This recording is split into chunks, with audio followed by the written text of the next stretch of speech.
Welcome to Walkabout the Galaxy, the safe harbor astronomy podcast, where the science is universal, the opinions are personal, and the hosts are definitely all that. And a bag of chips.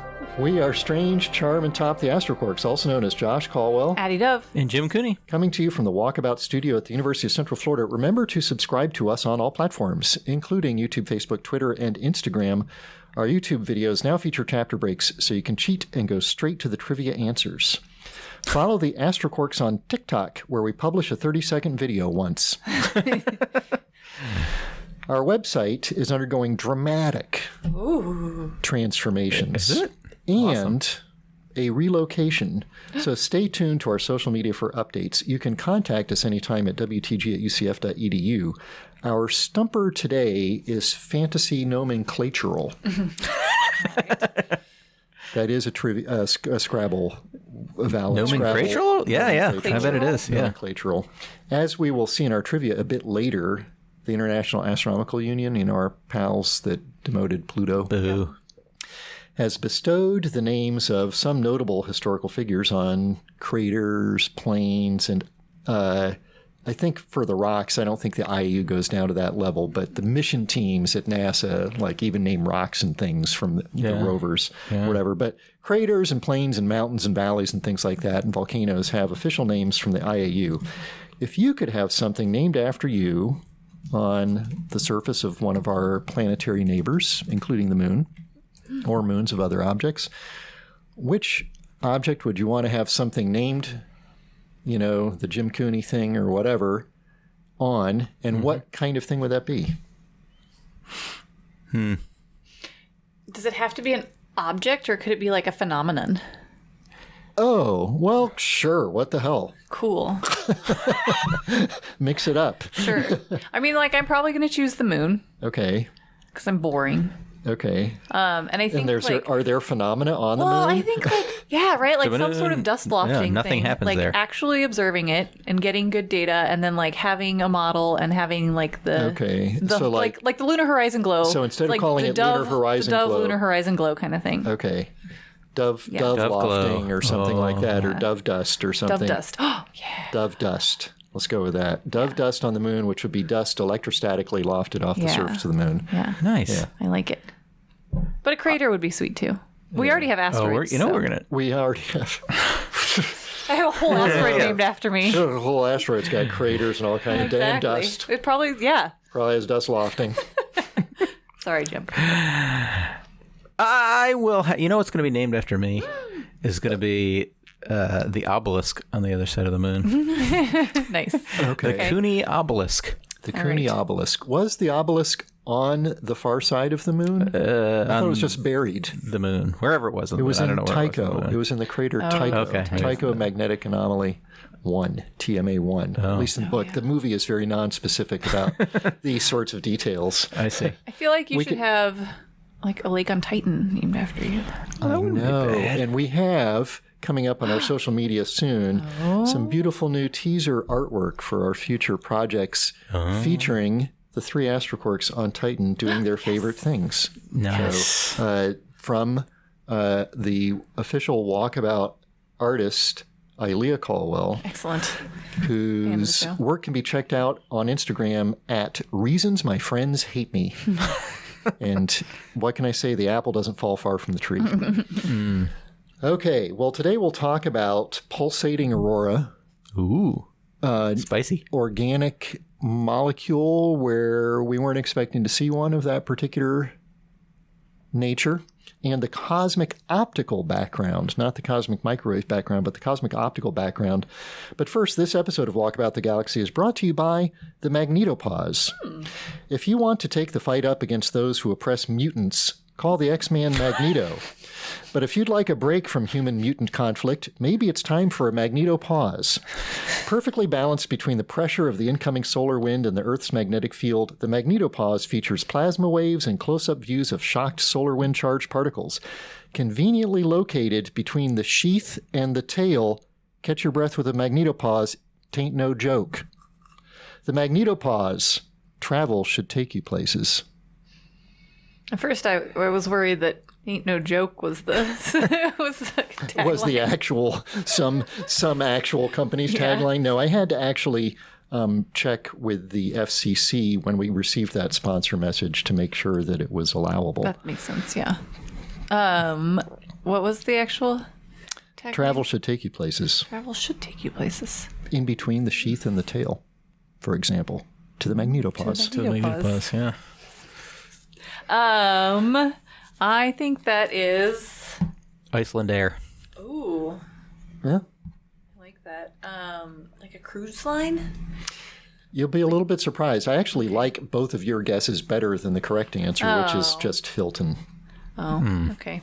Yeah. I am a Hilton Silver status member or something, so I approve. I used to be when I was before the world changed, and I was going places a lot more frequently. Most of your points are still saved. So all those companies have been pretty good about that. Space news. Space news. Next week, in principle, the rollout of the SLS to the launch pad. Wow. The Space company? Launch System. NASA. Oh. Are you serious? Was that a joke or were you serious? No, I'm deadly serious. He was serious. Deadly serious. The Space Launch System. It's acronyms. I don't remember the acronyms. Yeah, Space Launch System is not an acronym. SLS. SLS is what you said. SLS is not an acronym. An acronym has to be pronounceable like a word. So NASA is an acronym, but SLS is an abbreviation. I can pronounce it. Fair enough. If we said SLS, it would be an acronym. It's just an abbreviation? Yep. Okay. Sorry. Like JPL is not an acronym. Yes. Technically, you are correct.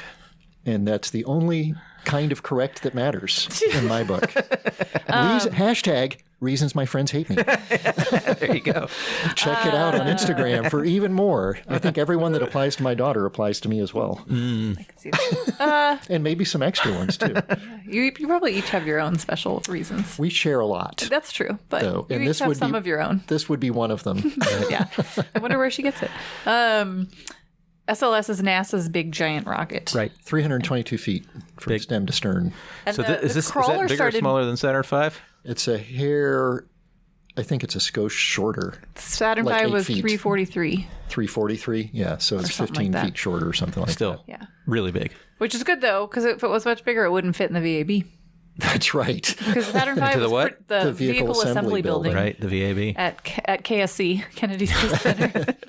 But the crawler is already moving on its way to get it. The crawler is this big. Yeah. I love the crawler. Is it the same? Is this the same crawler they used for the space shuttle? Yeah. They've made they used for the Apollo. Yeah. Oh wow! It's like the crawler that I know that Beauty Quirk is really excited because she got to ride in that once, and she thought that was really fun. She got to ride. Yeah, her uncle worked at Kennedy Space Center, and she got to ride in the crawler. She said the inside of it is actually pretty cramped I've and been next to claustrophobic. But there's only a tiny little thing itself is huge. Yeah, right. There's only a little cab. Yeah. Usually there's pictures of people like standing on it or walking past it. It gets something like 60 feet to the gallon or something like that, or maybe not even that. I mean, it's maybe 6 feet to the gallon. It's really... They need an electric version. It's a highly... it's a massive... And it rides on this gravel road, and they have to replace that gravel because it pulverizes the really gravel. Big. Yeah. Yeah, it's massive. So it's rolling out next week for a wet test. For a wet dress rehearsal. Which means that they put fuel in the tanks. Right. And then it's not a firing test, though, so they won't then fire the engine. So they just put the fuel in and then drain it back out? Yeah. And then drain it back out. They run through all the operations that you would do sort of leading up to terminal count. Mm-hmm. Okay. It's exciting. That's exciting. Also, I think I saw that the next Starliner, which is Boeing, demo is supposed to be in May now. And this is another uncrewed. Because it was supposed to go December, something like that. Yeah. And it had some weird pressure valves or gauges misreading. Right. And so they fixed that. It's taken a while, and so hopefully it'll go this time. And their software will be good. Right. I think it's going to work perfectly. Yes. And should I say this? The Russians are threatening to leave one of our astronauts on the ISS and not bring him back. That's also in space news this week. Yeah, this whole we're not going to get into the conflict, but it is having some unfortunate reverberations in the science and space flight worlds. Yeah, I mean, it's like, it's hard not, I mean, I'm going to talk about it a little bit because, like, I've been following it a lot on various social media things and various NASA, but, like, the thing about the ISS is that it has been this amazing international partnership that has withstood like a lot of conflict tensions and a lot of tensions since we put the ISS up there, right? And it's Russia and it's the US are the two primary partners, but like ESA is a member, Japan. JAXA has flown, and they have modules up there. JAXA is Japan, and that is an acronym. Yes. Yeah, that's true. And so it's this amazing international thing, but like the challenges are that the Russian modules are typically the ones that keep it in orbit because they have the engines on them that like boost it. They boost it periodically. And the, like operation, like the first two modules that were up there were the Russian modules. Right. And if you ask any of the astronauts, if you ask the scientists, if you ask the people who are working on the program, they all want it to keep going, right? Yeah. And but there's tension. But we now have the capability. I mean, like, so obviously Soyuz capsules take people up and down a lot, but we now have the capability of doing that. So it's not like back 10 years ago or whatever when we couldn't get people off the station. Right. Yeah. The challenges, though, are NASA has been looking at basically deorbiting the ISS probably by 2030. We talked about that once before. Right. And like if something like this is going to happen, it's probably just going to cut that lifetime shorter. Like there's just not going to be... It's hard to see the path forward that keeps us going even until then. Yeah. Even if we get our astronaut back. Which we will. We will definitely get our astronaut back. The other space news all the astronauts are going to be they'll come back. Fine. It's not a mess. Yeah. But it's a big bummer scientifically also. There's a bunch of ongoing experiments on the International Space Station. And right. Yeah. The other big space news is that the AXIOM mission is supposed to launch at the end of this month. And is AXIOM an acronym? No, that's just a name. What is it? AXIOM is a company. So this is this private private crew that's going to be on a SpaceX mission, and they're the ones that are going to go higher than ever before. The highest one that we spoke about, not too long ago. Right. Yeah. Cool. Is it AXIOM? I think that's right. I don't know. I need to look it up. There were 3 or something additional private missions with SpaceX that are planned, and one of them was setting an altitude record, which I think we had a trivia about. We did indeed. Yeah. Did you have other space news? You want to go talk about pulsating? Well, it's a good transition. Aurora. So there's 2 little tiny space news. One, I saw my friend tweet. He does stuff with NeoWise and. You have a friend named Tweet? Yeah, I saw my friend tweet. Actually, well, anyway, he tweeted that there's a small asteroid meteor hitting the Earth that's like a meter in diameter, like today, like in the next few hours, and we only saw it a few hours before it was going to happen. But it's like not going to do any damage. But we can see things a meter. Yeah. But not with not until they get not with much lead time. Yeah. Now a meter. The military could also see it. Right. Yeah. Okay. That'll burn up in the atmosphere. Mostly, maybe leave some little meteorites may come tumbling down. Oh, dude. Get under cover. I know. There was a recent, not so near, but relatively near miss of a smallish asteroid, and there is something called the Virtual Telescope Project or something like that. I'll have to post it's like details on it, where you can sort of like watch things online live, and so they were going to be showing images of this little asteroid as it went by. Yeah. Nice. But the tie-in is actually that there's a big CME called a full halo CME. Coronal mass ejection, not an acronym. Yeah. Everything now is going to be labeled acronym or not an acronym. Because pretty much everything in the universe is either an acronym or not an acronym when it comes right down to it. It's true. So titled, ding ding ding ding. But it's a CME. It's not like a super high energy one, but it's a big one. That's gonna that is full halo. So it was like the whole sun. I saw a picture of that. It was huge. Yeah. So it's like it's a lower class, like it's a C class or something, as opposed to like an X class, which is the high energy. So it's going to hit us, and it'll cause some extra aurora probably, but nothing dangerous. The underlying source of these CMEs, so I think of them as the sun sort of belching. Yeah. And has to do, I assume, speaking of my snack, it has to do with, in my simple-minded view, the reorientation of the solar magnetic field that allows charged particles to go out, because with a nice simple sort of bar magnetic field and some nice low energy charged particles, they're just going to be confined essentially by those magnetic fields.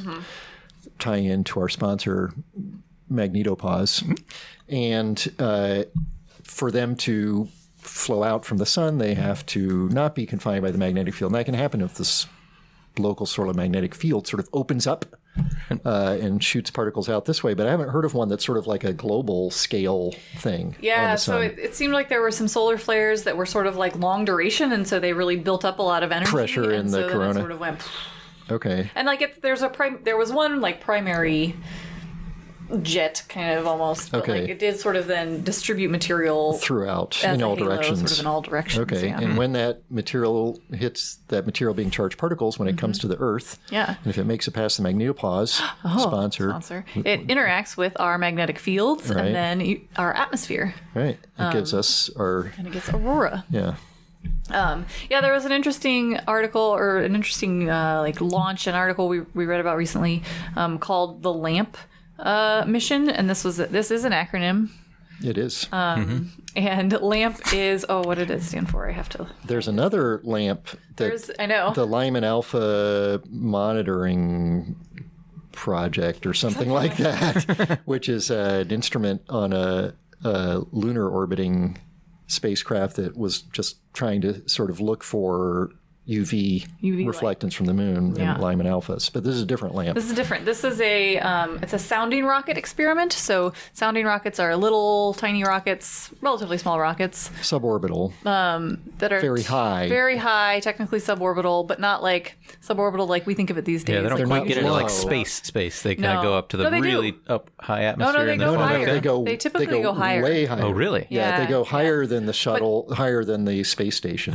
Yeah, but they go just straight up. They go straight up and then come right back down. And they're rockets, so they're like really high loads. They're very high G and stuff like that. They're not carrying people. Their diameter of a few feet. You can hug. Yeah, and the instruments that go in there are have to be very rugged because when those motors fire, it's like a missile. It's a bang. It's not meant to give the nice sort of gentle liftoff that the human-carrying rockets do. Yeah, and sounding rockets have been used for a long time. They're really useful for doing things like UV or X-ray. Observations where you can do an observation for a few minutes. So you need to get above the atmosphere for those wavelengths.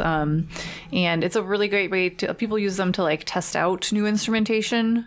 That might eventually go on space-based missions, but also people use it to study the atmosphere. So you can use a sounding rocket and take samples as you're going up through the atmosphere and through the ionosphere, for instance. There's some cool charged particle measurements you can do doing that. But this experiment was looking at a specific phenomena called pulsating aurora, which I hadn't really heard about before. But I guess they're sort of a mysterious type of aurora still, and they've been seen for a long time. Like folks in the Arctic have seen them for thousands of years, but we just don't know a lot about the actual physical mechanism that causes them. What makes it pulsating? I mean, what if I'm looking at it? How do I know I'm looking at a pulsating aurora? So it pulsates.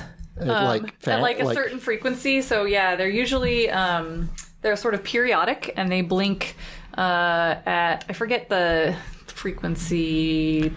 But I mean, when we think of every 20 seconds they sort of blink on and off kind of thing. Oh, okay. Because when I think of aurora, we sort of think of these big curtains that are sort of waving or undulating, sort of like a bunch of seaweed or something like that in gentle currents or something. But this would be a more sort of dramatic toggling on and off. I think so, yeah. I wasn't able to find any pictures of it. Mm-hmm. But it is a form of northern lights, right? The aurora we see in the north. And so there's this flickering that occurs, and so it has to do with typical the aurora, the sort of typical aurora we think of that create these nice streamers are usually due to charged particles that come streaming in along the magnetic field and then interact with the atmosphere and the chemicals. It ionizes chemicals in the atmosphere and it produces light that we see. These are probably connected to so there's some theories about what they're connected to, but they're probably due to little microbursts of energy that are from electrons in the magnetosphere that occur in short bursts, and it causes this really fast flickering inside of these sort of longer periodic duration aurora. And there's things called Whistler waves and chorus waves in the ionosphere. Chorus waves? Yeah. Whistler waves are named after a person, but also, they're often like also sonified. Yeah. And they sound like a whistle if you listen to them. And that's just a type of plasma wave that's in the atmosphere that seem to correspond to of these observed observations. A lot of planetary plasma physics involves plasma waves that happen to have frequencies that are the same frequencies that we hear our ears are sensitive to. But I think it can be super confusing for people because the thing that's waving when we're talking about like Whistler waves, it's not a sound wave. It's a plasma wave. So it's a fluctuation in the density of charged particles. So if you were in it, you wouldn't be hearing it. Yeah. But because it's at like 1,000 hertz or something like that, you can just go ahead and play it and there you go. Yeah. We should play one. Maybe we'll add that to the. See if I will. Got it in post. That's fancy post-production stuff. I don't know. I don't know if Walkabout the Galaxy is. We can do that. We can tweet an example of it. How about crazy. That we can do. Okay, maybe we can put it on TikTok. Yeah. Cool. So there was so this was just a sounding rocket campaign that they launched into some of these. They had their rocket ready and they had to wait, and then they saw that it was happening and they launched it, kind of thing. So it was like on the pad for I think like a couple weeks before they were actually able to launch it. Cool. So it's kind of a cool observation. Nice. They don't have results yet. Well, our trivia is a callback to our Stumper. Okay. Ooh. As I mentioned, lots of things are named after lots of people, like asteroids are named after me and Addie. Ouch. So we're going to talk about, I'm going to give you a list of people who are all science fiction-y. Okay. And they have craters named after them on the moon, Mars, both. Except, or none, I should say. So that's going to be your challenge. Who of the following list do not have craters on the moon or Mars named after them? One and only one of the following has a crater on both the moon and Mars named after them. So those are your two questions. Identify the two that did not merit a crater on the moon or Mars so far, and which one is the only one of this list, science fictioners, this is tough, that merited a crater on both the moon and Mars. Okay. Then bonus points if you know which object it is for the others. But here's your list. Isaac Asimov, Edgar Rice Burroughs, Octavia Butler, Robert Heinlein, Orson Welles, Gene Roddenberry, H.G. Wells, Jules Verne, and Arthur C. Clarke. Okay. That's your list. Okay? Okay. Cool.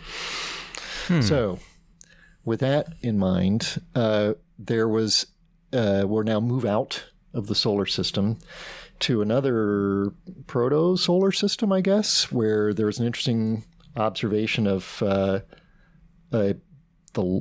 new biggest thing, like the biggest organic molecule seen in this particular part of a star, of a circumstellar disk. Yeah. Who knows about this? Talking about this one again? This is just a quick thing. So there are a lot of organic molecules and organic compounds that we see in various places in the universe, right? And like they're various, including in interstellar clouds. Yeah, interstellar medium are chock full of like PAHs, polycyclic aromatic hydrocarbons. Right. Not an acronym unless you say PA, in which Some case it is an say acronym. PA. Right. They're weird though. Yeah. But acronym for weirdos. But so this was, and so some of these molecules are often seen in lots of cold areas because it's easier to have big complex molecules actually in colder areas because they're not broken apart by heat and stuff like that. But this was a new observation with ALMA, the Atacama Large Millimeter Submillimeter Array. Acronym. In Chile, that looked at the young star IRS 48. Oh, it's a seasonal one, the IRS. Oh. I haven't done my taxes. And they found, so this is a star that has a lopsided ring of dust and ice around it, including an interesting cashew-shaped dust trap, or as the paper says, an ice trap, where it's just like a region that seems to have a higher amount of material than the rest of the disk. And this is in Ophiuchus, the 13th. Oh, Ophiuchus. The 13th. Watch your What's it called? I don't know. What are the words? Zodiac sign. 13th zodiac sign. Wow. Words. But anyway, so they found an organic compound called dimethyl ether, which is a large molecule that we often see in... Large, quote unquote, I've got to say. In other cold regions. And why do you say that? Because it's 9 atoms. What? 9 atoms? 9 atoms. So yeah, this is... So for an organic molecule that's small, right? Organic molecules are notoriously complicated. They have lots and lots and lots of carbons and hydrogens and oxygens. Right. So if you look at a sugar, RNA or something like that, well, I mean, but even something. Yeah. Maybe sugar isn't even an organic molecule, but it has. I think sugars are. Yeah. That's C6H12O6. Yeah. That's 24 atoms. It is. So this is not big, but. No. But it's a lot more complicated than CO2 or H2O or something like that. And it's the biggest one we've seen in a star-forming region like this before.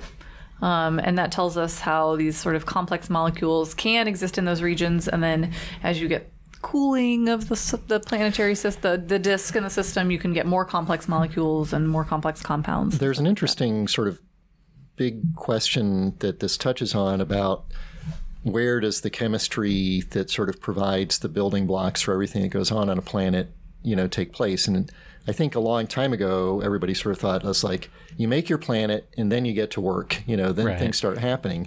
But we're learning more and more over the years. It's just another example that a lot of interesting chemistry happens in space and provides some complicated, amino acids and things like that to the planet as it's forming that can be raining in and coming in with comets and things like that. Yeah. Yeah, and in these regions, there's lots of ice, which has obviously water and other complex, other organic compounds. And then you have heat and then radiation that can cause reactions. So you can get these more complex molecules forming. These traps are interesting to me from a dynamical standpoint because when a solar system, a stellar system, planetary system is forming, you have this disk and material is evolving through the disk.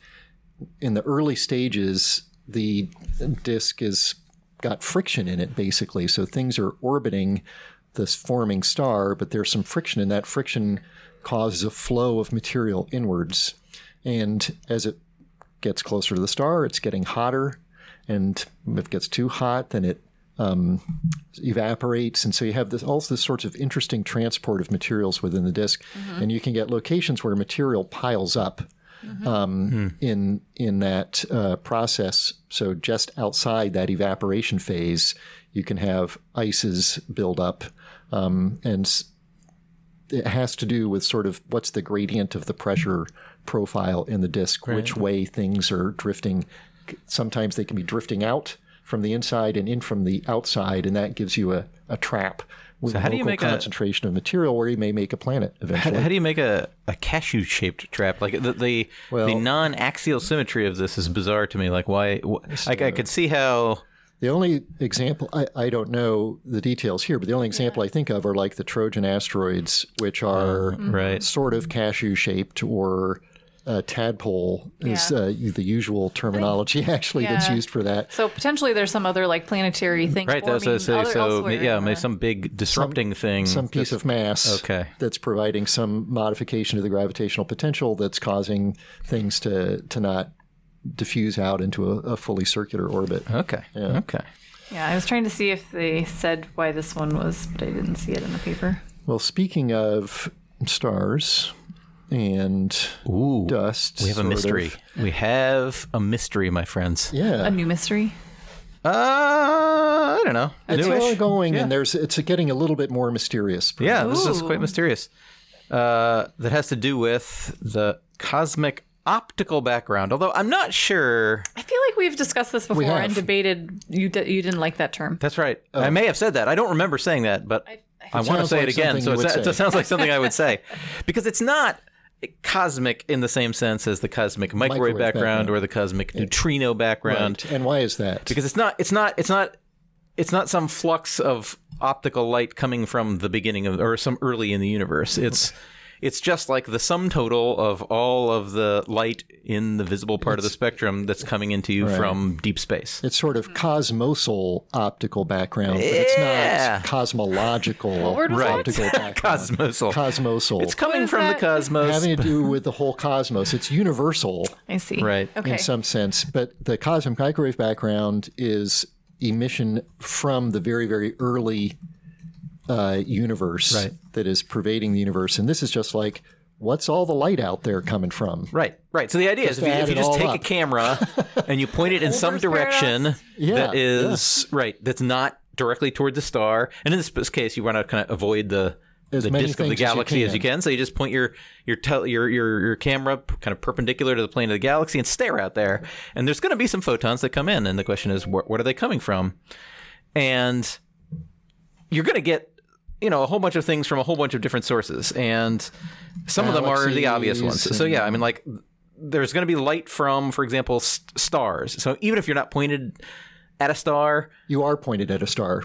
Well, right, there's that. But before we even think about the stars, but even the stars that aren't in your line of view, nearby stars, a little bit of that light is going to get into your telescope because it gets scattered off of dust and other stuff in the universe. So that's a scattered starlight, and then there's just, there's light, even though you pointed away from the disk of the Milky Way, some of that light is going to get scattered from all those stars in the Milky Way galaxy. In addition, there's going to be faint stars that along your line of sight that are nearby that you just didn't see, and so some of that light's going to get in. They're too faint, know. They're too faint to sort of see the dot. Right, but they're contributing a little bit of photons. They're contributing light. There's another contribution that I thought was really cool that I don't think we've ever mentioned on the podcast before. Is that the gamma ray thing? No, it's two photon continuum. So that is like if you take hydrogen and it's in its excited state, its first excited state, and it like calms down. No, I like to be chill. I like to be in the no, I'm in the ground state. I'm chill. You wish. But hydrogen that falls from its, and you were just mentioning this a few minutes ago. If you light that, or the light that's produced as hydrogen goes from its first excited state to its ground state, is called Lyman alpha. Right. It's called Lyman alpha emission, and it's not in the visible part of the spectrum. 1216, 121.6 nanometers. Right. It's in the UV part of the spectrum. It's in the UV part of the spectrum, and that's what happens almost every time when an electron falls from there to the butt, but not every time. Sometimes it spits out twins. Sometimes it spits out not even twins. Sometimes it just spits out two photons. Well, that's twins. They're just not identical twins. Oh, yeah, okay, that's fair. Fraternal twins. Yeah, as long as the two photons. The bias against fraternal twins. Right, as long as those two photons, their total energy adds up to the energy difference. It's possible. That's much less likely. Like when we teach this in regular class, it's always just like one photon comes out that is exact. It has energy exactly equal to that energy difference. But that's not the only way it can happen. It can spit out two photons. It can spit out two, and when it spits out two, that energy of one of them is often, or sometimes both, is often in the right range to be in the visible part of the spectrum, and so just clouds of hydrogen do produce a little bit of optical light in that way. That's fun. So there's lots of little sources of light out there you have to be careful about, but it's really, I mean, the cosmic optical background, we'll stick with that nomenclature. If we have some idea about how much stuff is out there, right? And Hubble Deep Field has measured some measure of how many galaxies are out there. Right. And Addie, you were mentioning Olbers Paradox. Yeah. Which is the idea, which is like, I don't know, we used to think like if the universe is so old, right, and we've been producing stars from the beginning, why isn't the sky full of light? Right. And basically. It is full of light, but it's very dim because of redshift so being able to measure that total amount of light is a test of how well we understand everything that's out there. Right.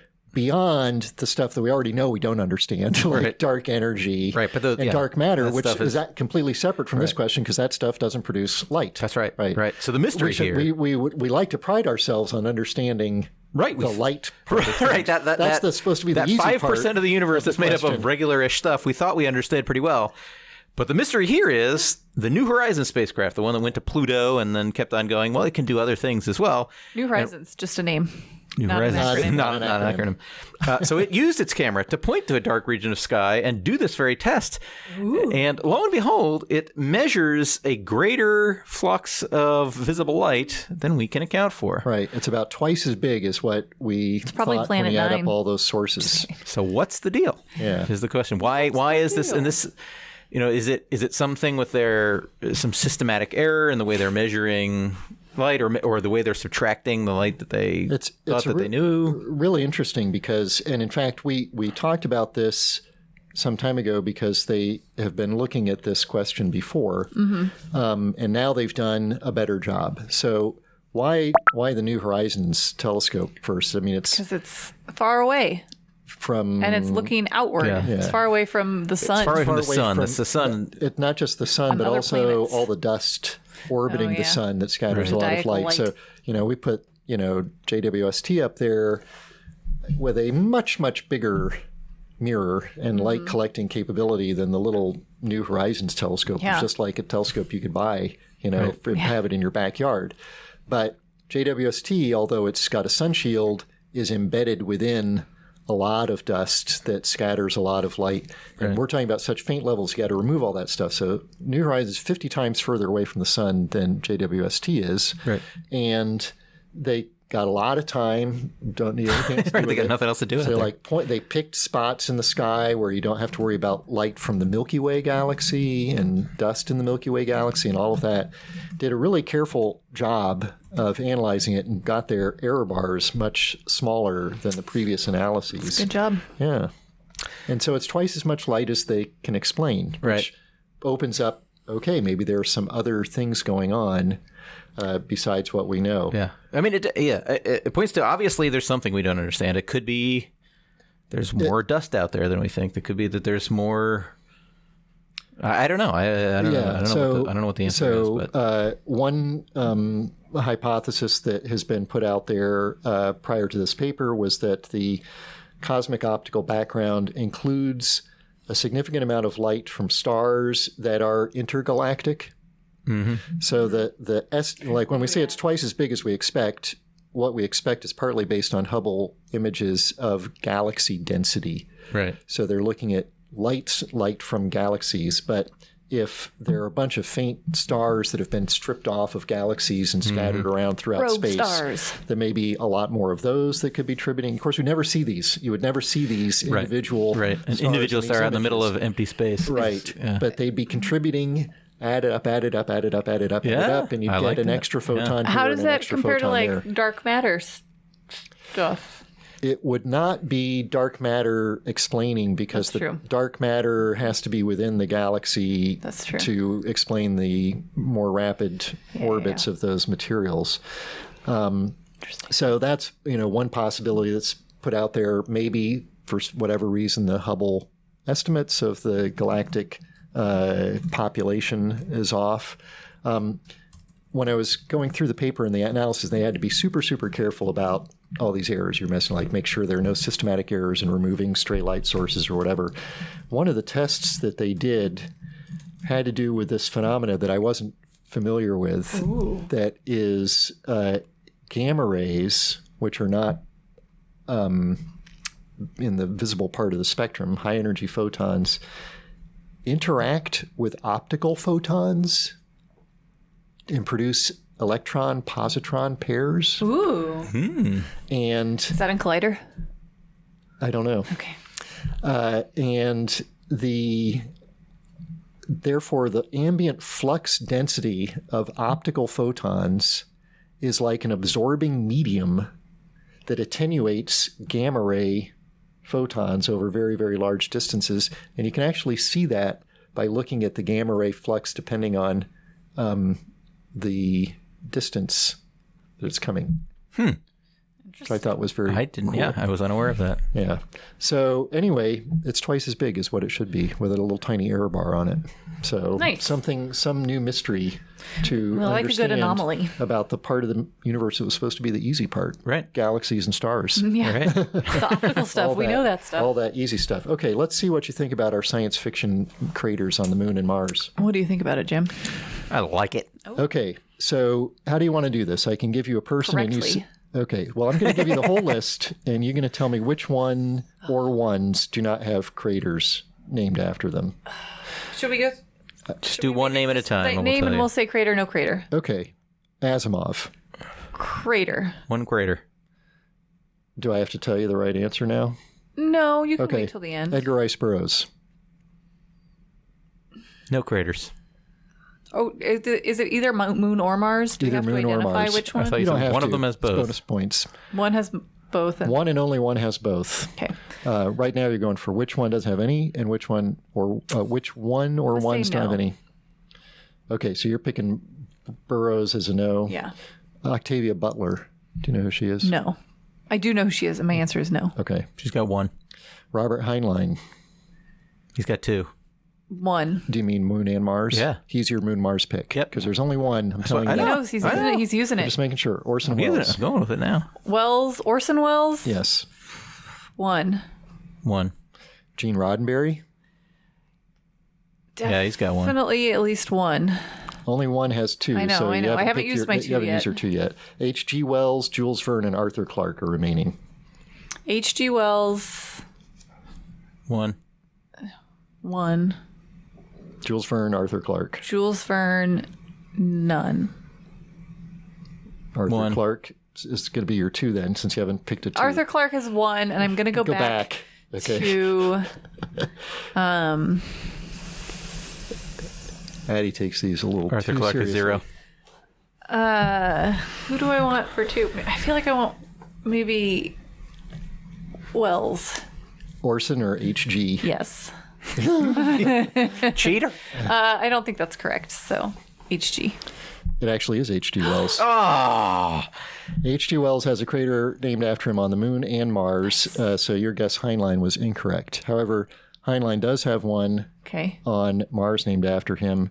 I think you were both correct that Octavia Butler does not. Okay, good. She might get one someday. But realistically, the person she played will probably get one. No, you're thinking of not your. I'm thinking of the wrong person. Yes. Okay. Yeah, you're thinking of Octavia Spencer. Oh, I am. Yeah, Arthur C. Clarke does not. That's what I said. I think you said that. Actually, and which what I guessed.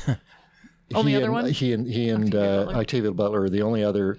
All of them are Mars except for H.G. Wells has both. And which one is the Moon and the Moon only? Would you think? You should be able to figure this out. Is Roddenberry. I'm embarrassed for both of you a little bit. Yeah, we're dumb. So Edgar Rice Burroughs wrote John Carter of Mars. Yeah. Oh, and have remembered who made the story about the first trip to the moon? Not Kepler did, I guess, really, but Verne. Jules Verne. So Jules Verne on the moon. Only the moon? Okay. Yep, he's the only moon one. I think I said him none, so I was just wrong, but that makes sense. Yeah, and I thought Arthur C. Clarke should because of 2001, which we were speaking of earlier. Right. It's just too recent. Such an epic story. Yeah. But, also, Octavia Butler doesn't have one? She does not. Okay. Also with a crater on Mars, the town of Azusa, California. Weird. Why? I have no idea, but I drove by it all the time when I visit my brother. It's in LA County, and Azusa is because it has everything from A to Z in the USA. It's just like this sort of made-up town out of unincorporated LA County. So, but they have a crater on Mars. Weird. And Arthur Clarke doesn't. Yeah. Son of a gun. Neither do I. There's been a cool push recently for naming craters on the moon for like explorers that aren't white men. Yeah. So that's been nice. Maybe Octavia Butler will get one then. Yeah. While it may have felt like a magnetopause, it was just another episode of Walkabout the Galaxy. Give us 5 stars and we'll give you uncomfortable humor. Be sure to follow us on Facebook and Instagram to get all our updates and check out our website at walkaboutthegalaxy.com. undergoing major transformations and a relocation. Subscribe to our YouTube channel. Our videos now feature chapter markers so you can skip to the good stuff. Catch up on old episodes wherever you get your podcasts. Follow us on Twitter @walk_the_galaxy. And ask us questions anywhere using hashtag AskWTG. Our theme music was composed by Richard Drusik. Production assistance is provided by Logan Basinger. Thanks to our listeners in Poland and around the world. Stay safe. I'm Josh Caldwell. I'm Addie Dove. And I'm Jim Cooney. We're the Astrocork, signing off until the next episode of Walkabout the Galaxy.